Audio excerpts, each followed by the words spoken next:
Bismillahirrahmanirrahim. Assalamualaikum warahmatullahi wabarakatuh. Innal hamdalillah nahmaduhu wa nasta'inuhu wa nastaghfiruh wa na'udzu billahi min shururi anfusina wa min sayyiati a'malina. May yahdihillahu fala mudhillalah wa may yudlilhu fala hadiyalah. Asyhadu an la ilaha illallah wa asyhadu anna Muhammadan abduhu wa rasuluh. Amma ba'd.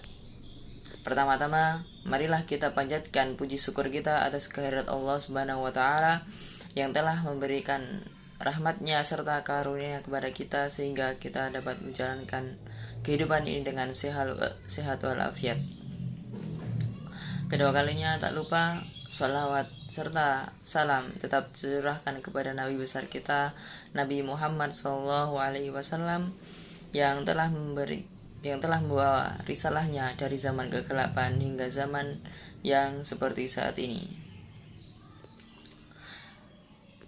Untuk mengawali jumpa kita lewat kegiatan kultum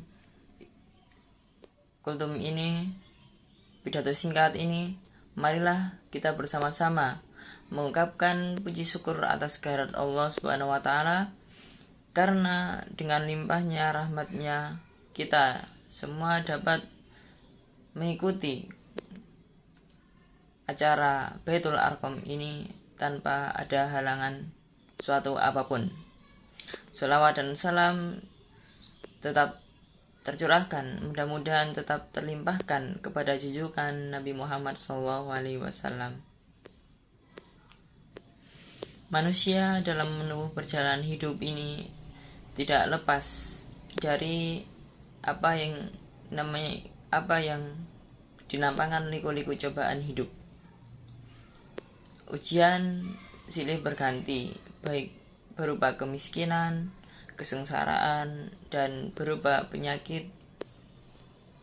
Segala sesuatu yang menimpa pada manusia sehingga menimbulkan kesusahan dan kesengsaraan, maka tiada lain untuk menguji sampai di mana kualitas iman kita. Bila segala cobaan dihadapinya dengan penuh kesabaran, maka baginya pahala dari Allah Subhanahu wa taala. Bila Allah mencintai kaumnya, maka diujilah lebih dahulu, dan Anda jangan salah paham bila seorang mukmin dilanda beberapa ujian, baik kesengsaraan, penyakit, berbagai macam problem kehidupan, maka dalam hal ini berarti hamba itu benar-benar dicintai oleh Allah Subhanahu wa taala. Bila ujian tersebut dihadapi dengan penuh kesabaran, jadi bukan berarti Allah membenci kemudian diberinya ujian tersebut, karena dengan besarnya ujian yang akan diterima bila sabar menghadapinya, maka Allah akan memberikan pahala. Berkaitan dengan perlunya sikap sabar yang harus diterapkan, maka Nabi SAW bersabda bahwasannya bersabar pahala itu tergantung pada besarnya ujian bala, dan sesungguhnya Allah Ta'ala apabila mencintai suatu kaum, maka kaum itu diujinya lebih dahulu. Maka barang siapa yang rela mendapat ujian itu, maka mendapat keridhaan Allah. Dan barang siapa yang membenci, maka kemurkaan Allah baginya.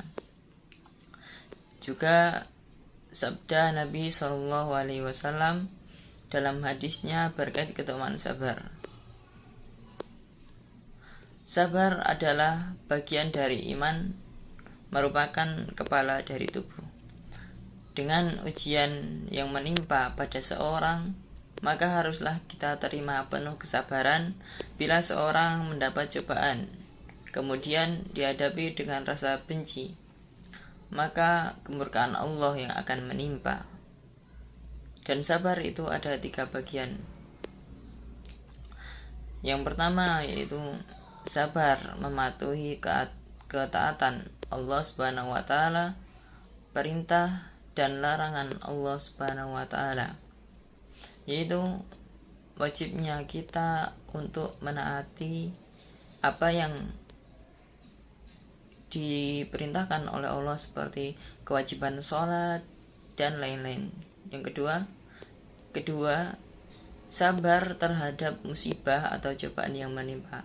Contohnya seperti di saat kita mendapatkan ujian, mendapatkan musibah dari Allah berupa seperti bencana alam atau musibah seperti kemiskinan ataupun kekurangan air. Nah, itu kita wajib sabar terhadap musibah atau cobaan yang menimpa kita. Kemudian yang ketiga yaitu sabar akan ujian kesenangan. Yang dimaksud adalah sabar ketika kita mendapat kesenangan, yaitu ketika kita mendapat nikmat Allah yang banyak. Seperti contoh kita dapat gaji yang banyak. Nah, itu kita harus menjaganya, harus tetap bersyukur dan tidak boleh mengeluh atas apa yang kita sudah dapat. Sabar dalam patuh kepada Allah Subhanahu wa taala harus dalam istiqomah atau keteguhan hati. Tidak lupa bahwa hidup itu sementara dan suatu saat nanti semua akan dikembalikan kepada Allah Subhanahu wa taala. Ketika melakukan ibadah perlu kesabaran, karena bila tidak maka tidak akan masuk menjadi amal yang soleh. Sabar terhadap ujian, kepahitan dan musibah yang menimpa harus dengan iman yang kuat. Kita semua harus mengimani takdir yang telah digariskan. Manusia hanya berencana dan berusaha, Tuhan yang menentukan. Mungkin hanya ini. Qul dari saya. Wassalamualaikum warahmatullahi wabarakatuh.